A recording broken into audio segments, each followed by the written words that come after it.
आइए जानते हैं बिहार के हर जिला हर क्षेत्र की फटाफट बड़ी खबरों को केवल 10 मिनट में। साथ ही आज के इस वीडियो में हम लोग जानेंगे कि सरकार ने कौन कौन सी बड़ी घोषणा की है और महिलाओं को कब से मिलेंगे 2500 रुपए। आज के मौसम, राशन कार्ड, आधार कार्ड, पैन कार्ड और फ्री गैस सिलेंडर से संबंधित बड़ी खबरों को। तो चैनल पर पहली बार आए हैं तो वीडियो को लाइक करके चैनल को सब्सक्राइब जरूर कर दें और कॉमेंट में अपने जिला और अपने शहर का नाम जरूर बताएं।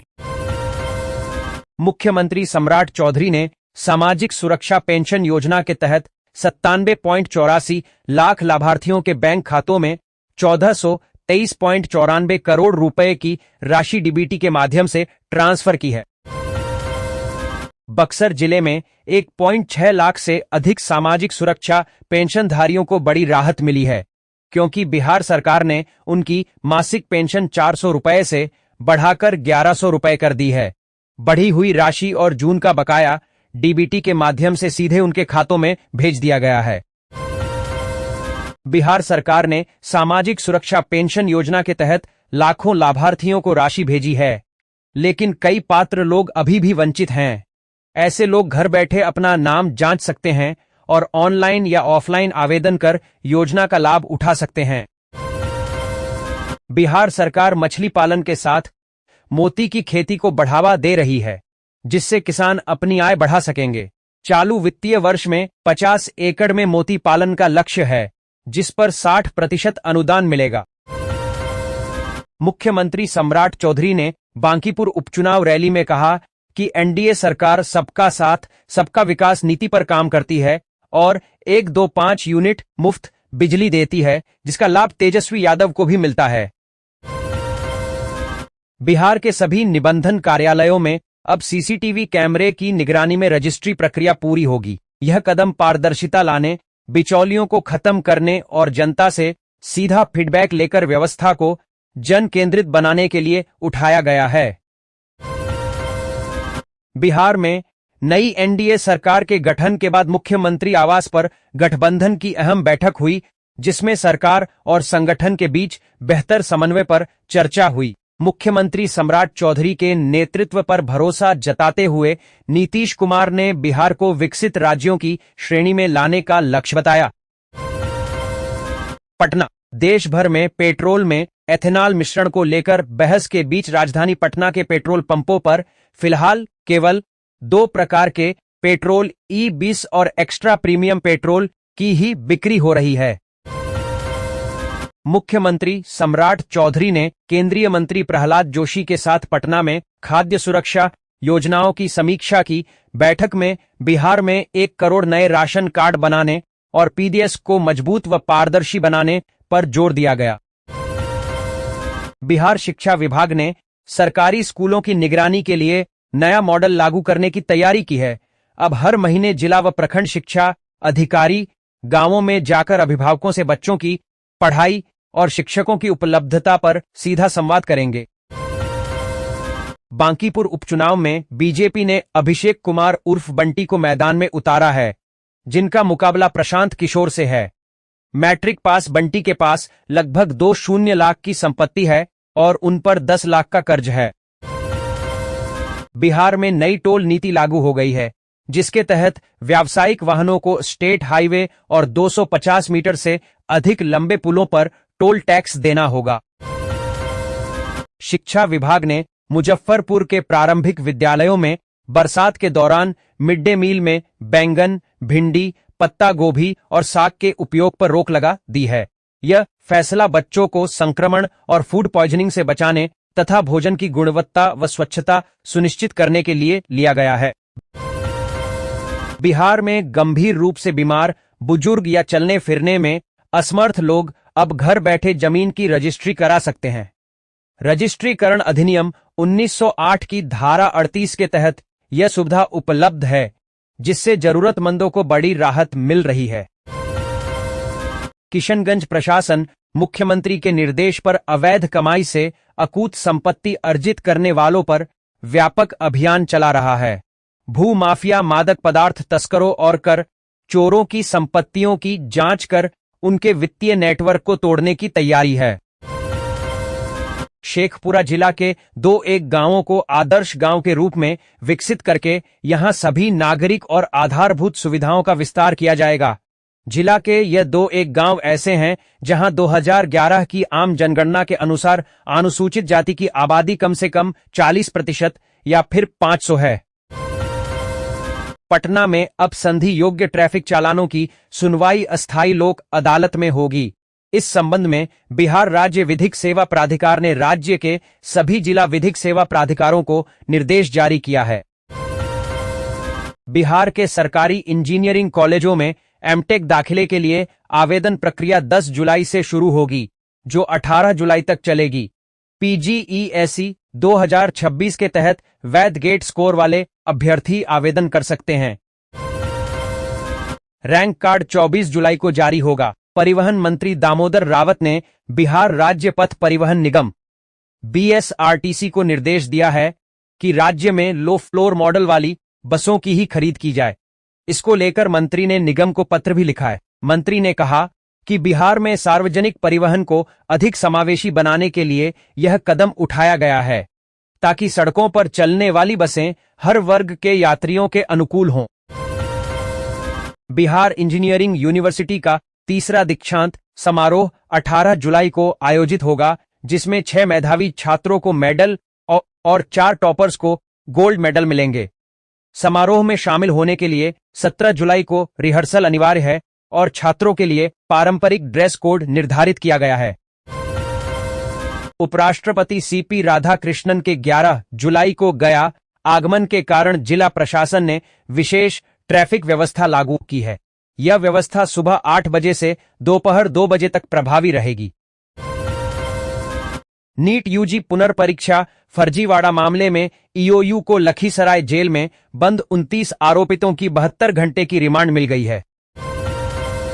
पटना में एनडीए की बैठक में विकास, सुशासन और सुरक्षा पर जोर दिया जाएगा, जिसमें सरकार संगठन समन्वय और योजनाओं के बेहतर क्रियान्वयन पर चर्चा होगी। बैठक में जिला स्तर से मिले फीडबैक के आधार पर कार्ययोजना बनाई जाएगी और ग्रामीण विकास पर विशेष ध्यान रहेगा।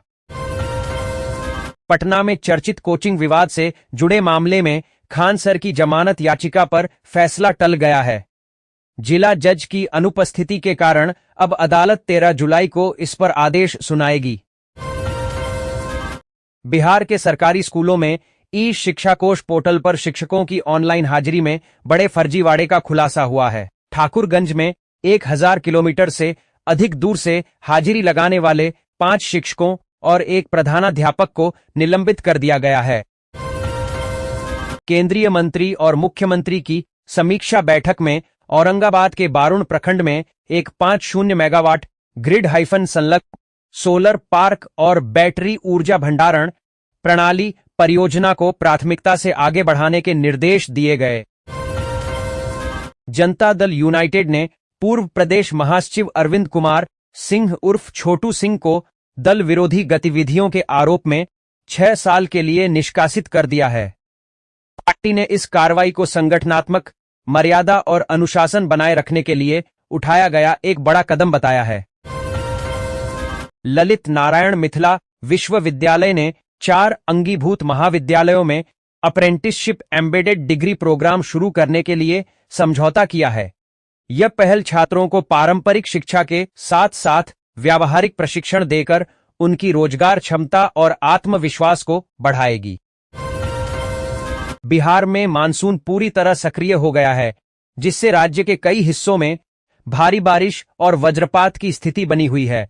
मौसम विभाग ने 17 जिलों के लिए ऑरेंज अलर्ट जारी किया है। मुख्य सचिव ने सभी विभागों के अपर मुख्य सचिव, प्रधान सचिव और सचिव को निर्देश दिया है कि 2 जुलाई से शुरू होने वाले बिहार विधानमंडल के सत्र में पूछे जाने वाले अल्पसूचित और तारांकित प्रश्नों के उत्तर तय समय के भीतर उपलब्ध कराना सुनिश्चित करें। मुजफ्फरपुर के माड़ीपुर ओवरब्रिज पर भारी वाहनों की नो एंट्री सुनिश्चित करने के लिए लगाया गया बैरियर 48 घंटे में दूसरी बार टूट गया, जिससे 60 साल पुराने जर्जस पुल पर खतरा बढ़ गया है। सेतु मिश्रा ने चीन में आयोजित एशियाई अंडर 20 30 एथलेटिक्स चैंपियनशिप की 4x400 मीटर मिश्रित रिले में स्वर्ण पदक जीता। बिहार के बहुचर्चित टेंडर घोटाले में ठेकेदार ऋषुश्री की नियमित जमानत याचिका खारिज हो गई है। अब इस मामले में आरोपित आईएएस अधिकारी संजीव हंस की अग्रिम जमानत याचिका पर शुक्रवार को सुनवाई होगी। अखिल भारतीय कांग्रेस के सदस्य आनंद माधव ने राहुल गांधी का प्रस्तावित पटना कार्यक्रम रद्द होने को बिहार कांग्रेस की संगठनात्मक विफलता बताया है। प्रशासन ने भारतमाला परियोजना और बियाडा की अधिग्रहित भूमि पर खरीफ फसल की बुआई न करने का निर्देश दिया है। अरवल जिले के लारी गांव की शुभांगी कुमारी ने आर्म्ड फोर्स मेडिकल कॉलेज से एमबीबीएस कर भारतीय सेना में लेफ्टिनेंट का पद हासिल किया है। उनकी इस उपलब्धि से पूरे क्षेत्र में खुशी का माहौल है और यह बेटियों के लिए प्रेरणा स्रोत बनी है। भागलपुर के अजगैवीनाथ धाम में श्रावणी मेला 2026 की प्रशासनिक तैयारियां तेज हो गई हैं। इसमें घाटों, कांवरिया मार्गों, पार्किंग, अस्थायी थानों, नियंत्रण कक्षों और वाच टावरों सहित व्यापक व्यवस्थाएं की जा रही हैं। अरवल जिले में सर्पदंश से प्रतिवर्ष कई लोगों की जान जाती है, खासकर किसान और मजदूर वर्ग के लोग। जिले में एक भी प्रशिक्षित स्नेक कैचर न होने से ग्रामीण दहशत में हैं। जन सुराज के सूत्रधार प्रशांत किशोर बांकीपुर विधानसभा उपचुनाव के लिए 13 जुलाई को नामांकन दाखिल करेंगे। पार्टी इसे शक्ति प्रदर्शन के रूप में देख रही है और बिहार की राजनीति में नई दिशा देने का दावा कर रही है। बिहार स्टेट पावर कंपनी ने भागलपुर में पीरपैंती थर्मल पावर परियोजना और नाथनगर में प्रस्तावित विद्युत उपकेंद्र के लिए लंबित भूमि हस्तांतरण में तेजी लाने का अनुरोध जिलाधिकारी से किया है। पटना में म्यूटेशन के नाम पर वसूली करने का वीडियो प्रसारित होने के बाद निगम प्रशासन ने पाटलिपुत्र अंचल की राजस्व शाखा में कार्यरत 2 कर्मियों जितेंद्र कुमार और पंकज कुमार को तत्काल प्रभाव से निलंबित कर दिया है। बिहार की महत्वाकांक्षी शेरपुर दिघवारा परियोजना पर काम तेजी से चल रहा है, जिसमें गंगा पर छोस लेन का विशाल पुल बन रहा है। यह परियोजना पटना रिंग रोड का अहम हिस्सा है, जिससे 30 किमी की दूरी कम होगी और पटना में ट्रैफिक का दबाव घटेगा। सरकार बाढ़ से बचाव को लेकर सतर्क है। इसी क्रम में सिंचाई भवन स्थित विभागीय सभागार में गुरुवार को उप मुख्यमंत्री विजय कुमार चौधरी ने तैयारियों समीक्षा की। बांकीपुर उपचुनाव के लिए भाजपा और राजद सहित 5 उम्मीदवारों ने नामांकन दाखिल कर दिया है। इसके साथ ही चुनावी मुकाबला दिलचस्प हो गया है, जिसमें दोनों प्रमुख दल अपनी जीत के दावे कर रहे हैं। बक्सर में 12 घंटे के भीतर 2 अलग सड़क हादसों में एक युवक और एक अधेड़ व्यक्ति की मौत हो गई, जिनकी वजह लापरवाही और तेज रफ्तार बताई जा रही है। भगवान शिव का प्रिय सावन मास 30 जुलाई से शुरू होकर 28 अगस्त को रक्षाबंधन के साथ संपन्न होगा, जिसमें 4 सोमवारी व्रत पड़ेंगे। इस बार सावन की शुरुआत कई शुभ संयोगों में हो रही है। बांकीपुर उपचुनाव में आरजेडी प्रत्याशी रेखा कुमारी उर्फ रेखा गुप्ता के हल्फनामे ने ध्यान खींचा है, जिसमें उनकी चल हाइफन अचल संपत्ति का ब्यौरा सामने आया है। हल्फनामे में आधा किलो सोना, करोड़ों की जमीन और हथियारों की जानकारी ने चुनावी मुकाबले को और दिलचस्प बना दिया है। बक्सर के छोटका राजपुर में नया इंटर स्तरीय उच्च विद्यालय खुलेगा। यूपी के मंत्री दयाशंकर सिंह ने इसके लिए जमीन दान करने की घोषणा की, जिस पर बिहार के शिक्षा मंत्री ने जल्द निर्माण का आश्वासन दिया। साइबर अपराधी अब डिजिटल अरेस्ट के नाम पर सिर्फ धमका नहीं रहे, बल्कि घर की रेकी और फर्जी पुलिसकर्मी भेजकर ठगी कर रहे हैं। रेलवे ने झाझा सीतारामपुर रेलखंड पर ट्रेनों के संचालन नियमों में बार-बार बदलाव किए हैं, जिससे यात्रियों को भारी परेशानी हो रही है। बर्धमान झाझा मेमू ट्रेन 13, 16 और 20 जुलाई को आंशिक रूप से चलेगी, जिससे यात्रियों को यात्रा से पहले स्थिति जांचने की सलाह दी गई है। मानसून कमजोर होने के कारण बिहार के कुछ जिलों में भारी बारिश की संभावना है, जबकि पटना समेत ज्यादातर हिस्सों में उमस बनी हुई है। अरवल में रेड लाइट एरिया से रेस्क्यू की गई महिलाओं का पुनर्वास रोजगार और कौशल विकास के अभाव में अधूरा है। आजीविका के साधन न होने से उन्हें वापस उसी अंधेरी दुनिया में लौटने की मजबूरी का सामना करना पड़ सकता है। पूर्वी चंपारण में रक्सौल हाइफन सुगौली राष्ट्रीय राजमार्ग पर सड़क किनारे लगी सब्जी मंडी जाम और हादसों का कारण बन रही है, जिससे कई लोगों की जान जा चुकी है। प्रशासन द्वारा वैकल्पिक जगह चिन्हित करने के बावजूद दुकानों को स्थानांतरित नहीं किया गया है। शिक्षा विभाग ने मुजफ्फरपुर के प्रारंभिक विद्यालयों में बरसात के दौरान मिड डे मील में बैंगन, भिंडी, पत्ता गोभी और साग के उपयोग पर रोक लगा दी है। यह फैसला बच्चों